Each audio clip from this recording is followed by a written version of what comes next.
ప్రియమైన ఈ దేశ బానిసలారా, మీతో సహా బానిసనైన నేను ఈరోజు మహాత్మా జ్యోతిరావు పూలే, డాక్టర్ బాబాసాహెబ్ బిఆర్ అంబేద్కర్ గారి జన్మదినోత్సవాల సందర్భంగా ఏర్పాటు చేసిన జిల్లా సదస్సు కార్యక్రమం మనువాదాన్ని ఓడిద్దాం, రాజ్యాంగాన్ని గెలిపిద్దాం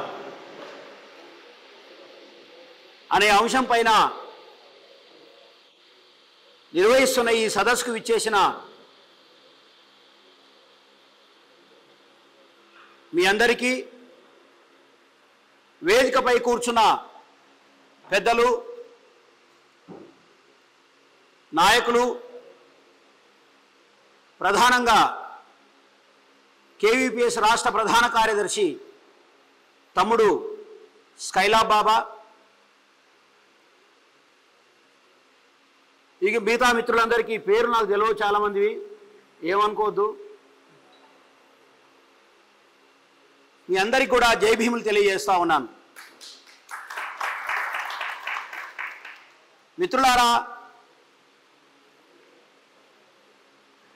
ఇప్పుడు సరిగ్గా 8 అవుతుంది టైం. ఎలక్షన్ కోడ్ ఉంది కనుక 10 గంటలకు మనం సభ ముగించుకోవాలి. స్కైలాబ్ నాకు ఇచ్చిన టైం 45 నిమిషాలు. ఫస్టే చెప్పిండు, అన్న 45 నిమిషాలు మాట్లాడు చాలన్నాడు. ఎందుకంటే మనకు మైక్ ఇస్తే చాలా ఎక్కడికో పోతాం కదా, అందుకే మొదలే చేసిండు ఒక రాయి అట్లా, నువ్వు ఎక్కడికో పోతావు నాయన, 45 నిమిషాల దగ్గర ఫుల్ స్టాప్ అన్నాడు.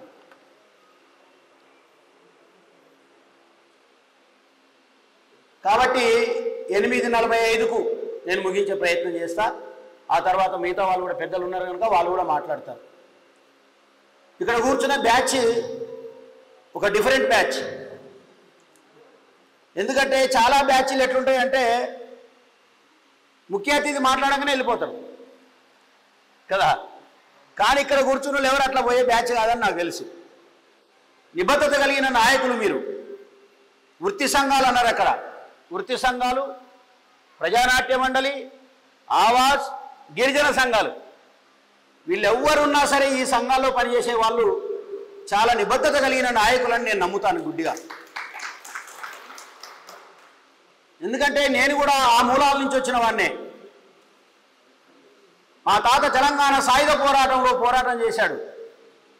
1946-47 ప్రాంతంలో 48 వరకు ఈ రంగారెడ్డి, నల్గొండ, మహబూబ్నగర్, వరంగల్ జిల్లాల్లో ప్రధానంగా దక్షిణ తెలంగాణలో జరిగిన తెలంగాణ రైతాంగ సాయుధ పోరాటంలో వీరోచితంగా పోరాడినటువంటి వాళ్ళలో మా తాత ఒకడు. కాబట్టి ఈ వారసత్వం నుంచి వచ్చిన వాడిని కనుక నేను బాగా అర్థం చేసుకోగలుగుతాను, నాకు తెలుసు కొంతమేరకు.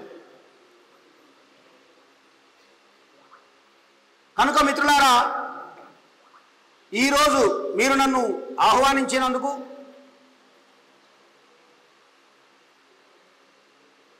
ఎంతో కొంత న్యాయం చేసే ప్రయత్నం చేస్తాను. చాలామంది ఏమనుకుంటారంటే ఇక్కడ మాట్లాడే వాళ్ళం గొప్ప వాళ్ళం అనో, మీరు ఎదురుగా కూర్చున్నారు కాబట్టి తక్కువ వాళ్ళని కాదు. మాకంటే ఎక్కువ మాట్లాడగలిగే వాళ్ళు మీలో ఉన్నారు, మాకంటే ఎక్కువ మేధావులు కూడా మీలో ఉంటారు. కానీ ఒక్కొక్కరికి ఒక్కొక్క టైం వచ్చింది.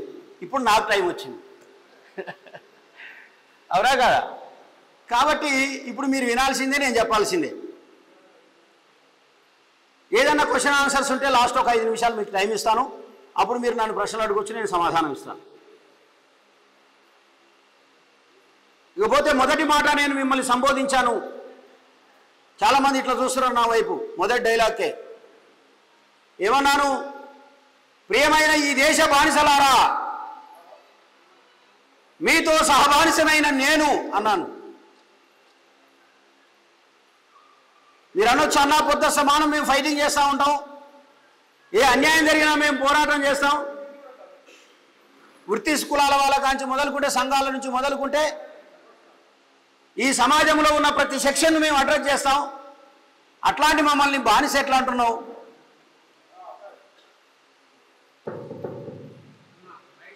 దయచేసి ఒక గంట సేపు ఫోన్ బంద్ పెట్టరు, ఏం కాదు, చూస్తే ఫోన్ బంద్ పెట్టండి. ఏం లేదు, ఉట్టిదే. ఆ ఫోన్లో ఏం పస ఏముండదు నాకు తెలుసు. పట్టినా బాగా బిజీ ఉన్నట్టు ఫోన్ తీసుకొని బయటికి పోతాడు ఆయన, ఏం ఉండదు అందులో అవుతుంది. నేను చెప్తున్నా, నిజంగా మీకు ₹1,00,00,000 ఆదాయం వస్తే మీరు ఫోన్ మాట్లాడండి. నిజంగా ₹1,00,000 మీకు ఆదాయం వచ్చే ఫోన్ అదైతే కమ్యూనికేషన్ పక్కన పెట్టేసి ఫోన్ మాట్లాడవచ్చు. అట్లీస్ట్ 50,000 వచ్చే ఫోన్ అయినా ఫోన్ మాట్లాడండి, 10,000 వచ్చే ఫోన్ అయినా మీరు ఫోన్ మాట్లాడండి. ఏం ఉండదు నాకు తెలుసు. 7:30 అని అంటాడు, ఫోన్ చేస్తాడు ఆయన. ఏ మీటింగ్ అవుతుంది రాయడం ఉన్నా, ఆ మీటింగ్ ఏమిటో రాయడం, మంచిగా వైన్స్ ఉంది, రెడ్డి వైన్స్, పొద్దునికి తెరవలేదు, ఇప్పుడే తెరిచిండ్రు అంటాడు. ఈయన ఆయన అంతా జమ అవుతారు. ఇక అది మధ్యరాత్రి అవుతుంది. అంతర్జాతీయ రాజకీయాలు, చైనా, రష్యా, వియత్నాం అన్ని అక్కడనే ఉంటాయి. అసలు తెల్లారితే అధికారం వచ్చినట్టే మనకు అయిపోతుంది అనమాట కథ అంతా. ఇట్లాంటి ఫోన్లే ఎక్కువ ఉంటాయి మనకు, అయితే ఉండవని కాదు, కానీ బాగా ఇంపార్టెంట్ అయితే మాట్లాడండి. అది కూడా కొంచెం బయటికి పోయి మాట్లాడండి. ఎందుకంటే కొంచెం 4 ముచ్చట్లు మనం మాట్లాడుకోవడానికి కదా ఇక్కడికి వచ్చినాం. నన్ను పిలవడానికి ఆయన చాలా కష్టాలు పడ్డాడు, ఇంతకుముందే చెప్పిండు కదా, చాలా కష్టాలు పడి నెంబర్ దొరికించుకొని ఫోన్ చేసి మళ్ళీ నేను ఆయన నమ్మక ఇంకొక ఆయనకు చేయమని చెప్పి, మరి నాకు నమ్మకస్తుడు కావాలి కదా. ఎందుకో తెలుసు, ఆయనతో మీటింగ్ పిలుస్తారు, అడిపోయినకి ఎవరు ఉన్నాడు, పైకి పిలిచేడు ఉన్నాడు, కిందికి పిలిచేడు ఉన్నాడు, యాదు ఉండదు. ఇక అంత దూరం పోయి మళ్ళీ వెనకకు రావాలి. ఇట్లాంటి బాధలు చాలా ఉంటాయి. కాబట్టి మొదలే చెప్పినా, మరి మనోడు అక్కడ ఒకటి ఉంటుంది. ఎందుకంటే ఇప్పుడు ఈయన తప్పించుకోవడం వల్ల అక్కడ ఒకటి మనకు ఉండాలి కదా, మంచినీళ్ళు ఛాయ్ నీళ్ళు పోయడానికి. అందుకు అక్కడ ఒక మళ్ళీ రిఫరెన్స్ ఇచ్చిన. ఇప్పుడు మళ్ళీ అక్కడ కూడా ఏమంటాడు, ఏమన్నా నువ్వు ఇంత దూరం వచ్చి నాకు చెప్పకుండా వచ్చినావు అంటాడు. ఇవన్నీ ఉంటాయి కాబట్టి చాలా కష్టాల పడి ఇక్కడికి వచ్చిండ్రు. నేను కూడా చాలా కష్టపడి ఇక్కడికి వచ్చిన. కాబట్టి కొంచెం సమయం కేటాయిద్దాం మనం. సబ్జెక్టు చాలా అద్భుతమైన సబ్జెక్టు పెట్టిండ్రు. మీరు కూడా మంచి పొటెన్షియల్, మంచి సత్తా ఉన్నటువంటి క్యాడర్ కాబట్టి మిమ్మల్ని మాట్లాడితే జిల్లాను మాట్లాడినట్టే. మీకు కనుక కరెక్ట్గా ఈ ఇన్ఫర్మేషన్ కనుక సింక్ అయితే ఈ జిల్లా మొత్తానికి వ్యాపిస్తుంది అనేటటువంటి నమ్మకం నాకుంది. కాబట్టి కొన్ని పాయింట్లను మనం స్పష్టంగా డిస్కస్ చేసుకుందాం. మీకు ఉపయోగపడుతుంది. మీరు ఉపన్యాసాలు ఇచ్చే చోట, మీరు ప్రజల దగ్గరికి పోయినప్పుడు, ఈ మనవాదం అనే అంశం వచ్చినప్పుడు, రాజ్యాంగం అనే అంశం వచ్చినప్పుడు కొంత మీకు ఉపయోగకరంగా ఉంటుందని నేను అనుకుంటా ఉన్నాను. కాబట్టి మిత్రులారా,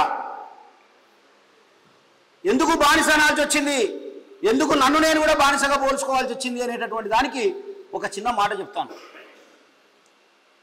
ఏమిటి అంటే, ఇప్పుడు పెట్టిన మాటనే ఏమన్నాడు, మనువాదాన్ని ఓడిద్దాం, రాజ్యాంగాన్ని గెలిపిద్దాం. First point, మనువాదాన్ని ఓడిద్దాం. మనువాదాన్ని ఓడించాలంటే మీకు ఒక సింగిల్ పాయింట్ చెప్తున్నా.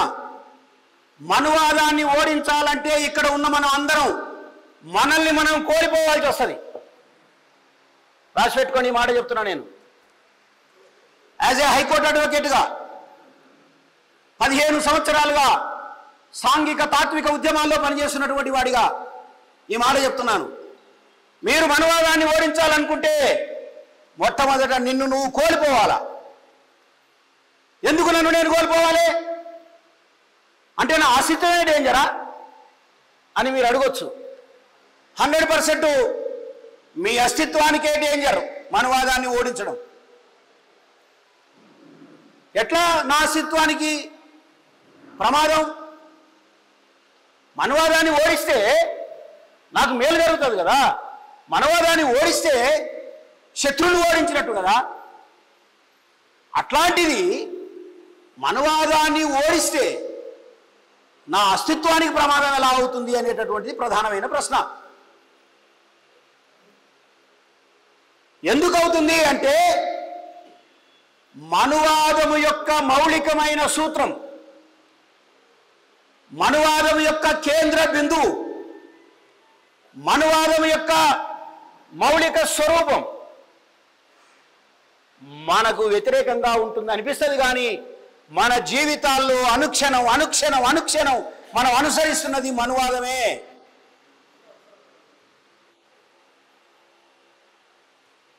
మీరు ఉదాహరణకు చూడండి,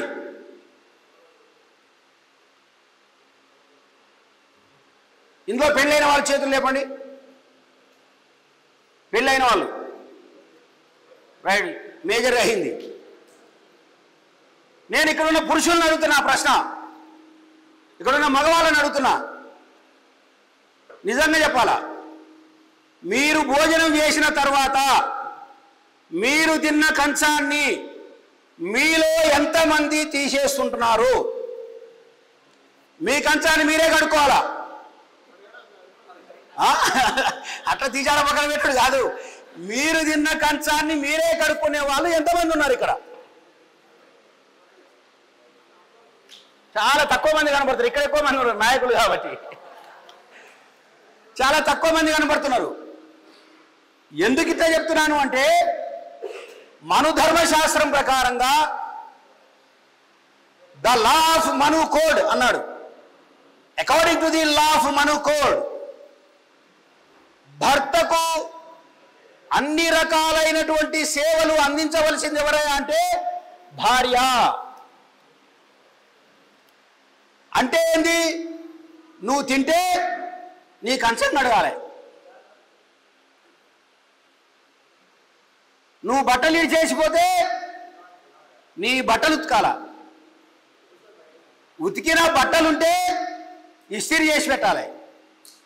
ఇప్పుడు రెండో ప్రశ్న, మీలో మీ బట్టలు ఉతుక్కొని ఇస్త్రీ చేసుకుంటున్న వాళ్ళు ఎంతమంది ఉన్నారు? అబద్ధాలు ఆడద్దు. మీ బట్టలు మీరే ఉతుకోవాలి, మీ బట్టలు మీరే ఇస్త్రీ చేసుకోవాలి. ఆఖరికి 2-3 వెలిగినాయి, అవునా కదా? మరి ఇక్కడ కూడా ఒక 2-3 ఉన్నారు. పర్సెంటేజ్ ఎంత ఉంది అంటున్నా? అంటే మన బట్టలు మనం ఉతుకోవట్లేదు. ఎవరు ఉతకాలి? నీ వైఫ్ ఉతకాలి. ఉతకలేదు అనుకో, రాష్ట్ర నాయకుని కాంచి మా ప్రధాన కార్యదర్శి కాంచి కదిలేకిస్తున్న దాకా ఏమే బట్టలు ఉతకలేదు, ఎట్లా పోవాలి నేను? అవునా కదా? అవునా కదా? కౌమారే పిత్రా రక్షతి యౌవనే భర్తా రక్షంతి వార్ధక్యే పుత్రాః న స్త్రీ స్వతంత్రం అర్హతి. అందుకే మనల్ని మనం కోల్పోవాల్సి వస్తుంది.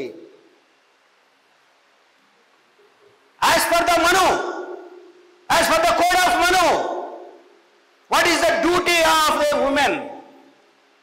What is the duty of A wife? What is the duty of A girl? What is the duty of a female? ఏంది దాని మన ధర్మశాస్త్రం ఏం చెప్తుంది? ఏం చెప్తుందంటే, కౌమారే పిత్రా రక్షతి, కౌమారే చిన్నతనములో ఉన్నప్పుడు, పిత్రా రక్షతి తండ్రి యొక్క చెప్పు చేతల్లో ఉండాలి పాప అమ్మాయి. అంటే బాల్య దశలో ఉన్నప్పుడు,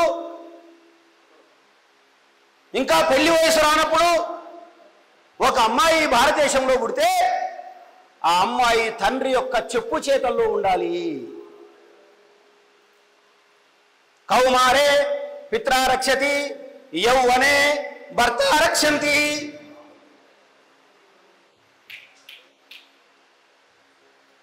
యౌవనే భర్తా రక్షంతి. యవ్వనానికి వచ్చిన తర్వాత, పెళ్ళైపోయిన తర్వాత ఏమంటున్నాడు? భర్తా రక్షంతి. భర్త యొక్క రక్షణలో ఉండాలి, భర్త యొక్క చెప్పు చేతల్లో ఉండాలి. వార్ధక్యే పుత్రాః, వార్ధక్యే ముసలితనానికి వచ్చినప్పుడు, అదే స్త్రీ ముసలితనానికి వచ్చినప్పుడు, వార్ధక్యానికి వచ్చినప్పుడు ఏం చేయాలి? పుత్రా రక్షతి, పుత్రుని యొక్క రక్షణలో ఉండాలి. చిన్నప్పుడేమో తండ్రి చెప్పు చేతల్లో, అంటే మగవాడే. వయసుకు వచ్చినాక భర్త చెప్పు చేతల్లో, మగవాడే. ముసలితనానికి వచ్చిన తర్వాత కొడుకు చెప్పు చేతల్లో, మగవాడే. ఓవరాల్గా ఒకటే మాట కొట్టేసి ఏం చెప్పినాయంటే, న స్త్రీ స్వతంత్రం అర్హతి, న స్త్రీ స్వతంత్రం అర్హతి. ఈ స్త్రీ అనేటటువంటి దానికి అధికారం ఇవ్వడం లేదు, స్త్రీ అనేటటువంటి దానికి స్వేచ్ఛ ఇవ్వడం లేదు. నా స్త్రీ స్వతంత్రం అర్హతి, స్త్రీకి స్వతంత్రం లేదు. ఇప్పుడు చెప్పండి, మన ఇళ్లలో మన భార్యలకు, మన బిడ్డలకు, మన తల్లులకు మనం ఏ మేరకు స్వతంత్రాన్ని ఇస్తున్నాము?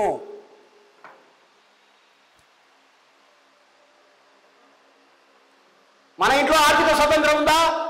మన భార్యకు, మన బిడ్డకు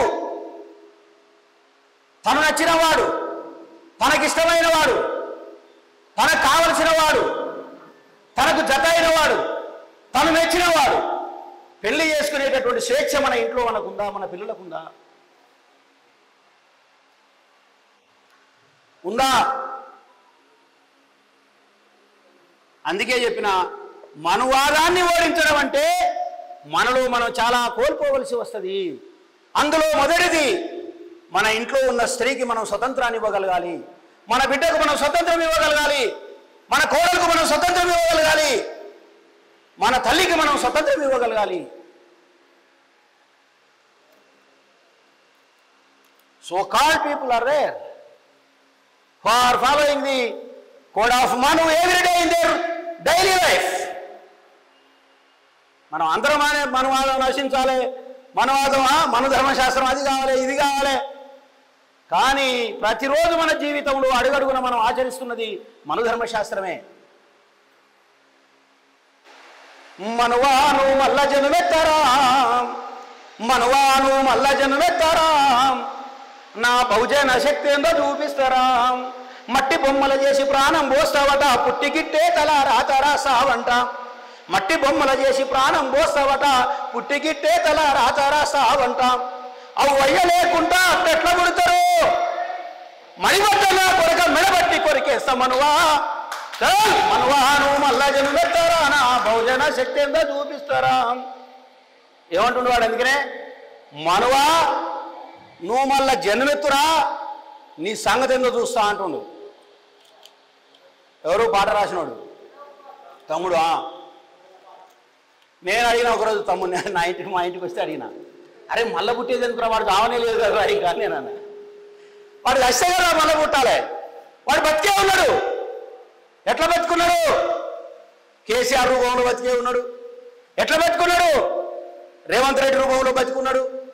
ఎట్లా బతుకున్నాడు? తండ్రి రూపంలో బతుకున్నాడు. ఎట్లా బతుకున్నాడు? కొడుకు రూపంలో బతుకున్నాడు. ఎట్లా బతుకున్నాడు? భర్త రూపంలో బతుకున్నాడు. ఎట్లా బతుకున్నాడు? పటేల్ రూపంలో బతుకున్నాడు. ఎవరా పటేళ్ళకి ఎదురు వచ్చి మాట్లాడతావా? మనలో ఆవిడ సావలేదు ఇంకా. వాడు ఏడు తెచ్చిన తోక అయితే ఉన్నది, ఇట్టిట్ట అంటది. మొత్తం సావలే, వాడు ఏదో తోక ఇట్టిట్టనే ఉంది ఇంకా.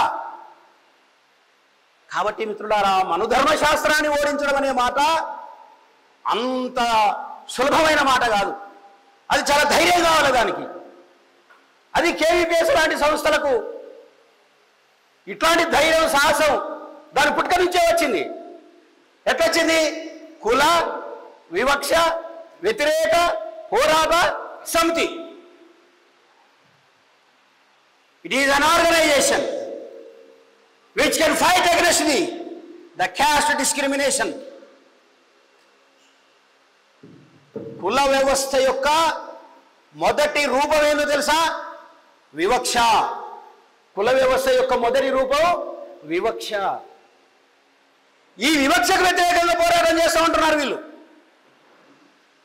కాబట్టి వీళ్ళకు సాహసం, ధైర్యం ఉంది. అందుకే పేరు పెట్టేశారు, మనవాదాన్ని ఓడిస్తాం.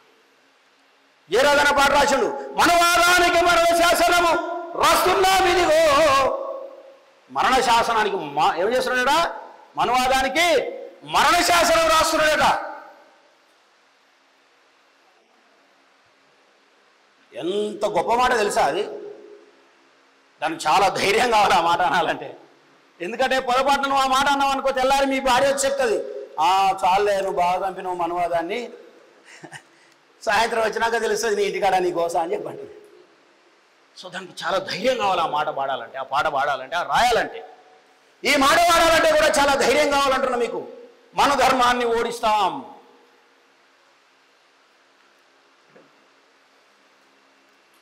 సరే, మన ధర్మాన్ని ఓడిస్తాం, బాగుంది.